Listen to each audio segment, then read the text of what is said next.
تو رسول کریم صلی اللہ علیہ وآلہ وسلم نے اور اصحاب رسول نے لوگوں کو دین کی دعوت بڑی حکمت اور دانائی کے ساتھ دی۔ ایک وقت آیا حجۃ الوداع کے موقع پہ 1,44,000 کا مجمع حضور کے سامنے بیٹھا ہوا۔ میرے حضور نے صحابہ سے پوچھا، صحابہ بتاؤ جو اللہ نے میرے ذمے ڈیوٹی لگائی تھی کیا میں نے اس کا حق ادا کیا کہ نہیں کیا؟ ڈیوٹی کیا تھی؟ ادعو الی سبیل ربک بالحکمہ، لوگوں کو رب کی طرف بلاؤ بڑی حکمت کے ساتھ۔ تو کیا میں نے اس کا حق ادا کیا کہ نہیں کیا؟ سارے صحابہ بیک زبان بولتے ہیں آقا آپ نے حق ادا کر دیا۔ پھر پوچھا صحابہ بتاؤ میں نے اللہ کا پیغام پہنچا دیا؟ آقا آپ نے حق ادا کر دیا۔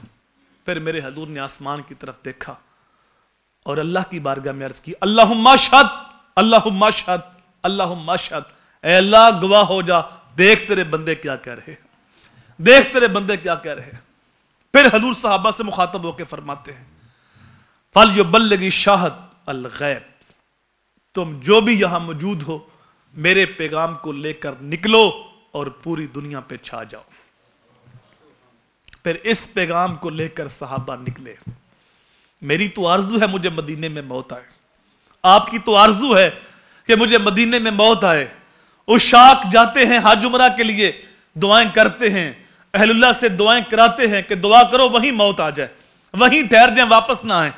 ہماری آرزو ہے کہ ہمیں مدینے میں موت آئے، لیکن صحابہ نے اس دین کی تبلیغ کے لیے شہر مدینہ بھی چھوڑ دیا۔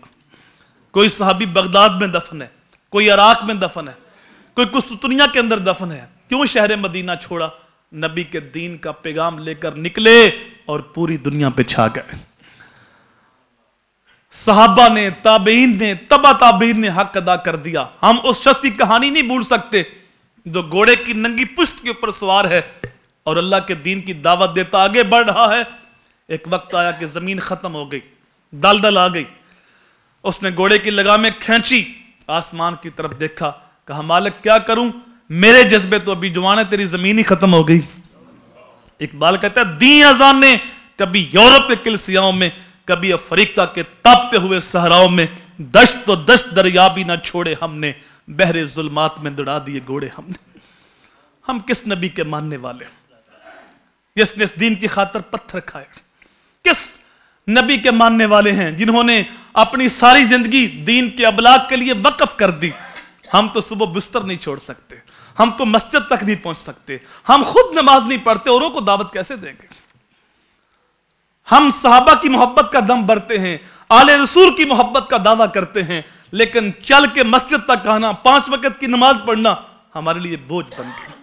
تبلیغ کرنا، دعوت دینا، یہ تو بات کی بات ہے، ہم خود نہیں نماز پڑھتے، بستر چھوڑنا، گھر سے مسجد تک پہنچنا بوجھ بن گیا، مشکل بن گیا۔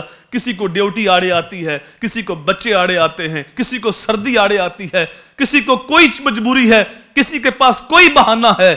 اللہ اکبر۔ صحابو، رسول کریم صلی اللہ علیہ وآلہ وسلم کی زندگی دیکھو، اصحاب پیغمبر کی زندگی دیکھو، آل رسول کی زندگی دیکھو، ساری زندگیاں دین کے فروغ کے لیے وقف کر دی اور پیغام حق کے ابلاغ کے لیے سب کچھ لٹا دیا۔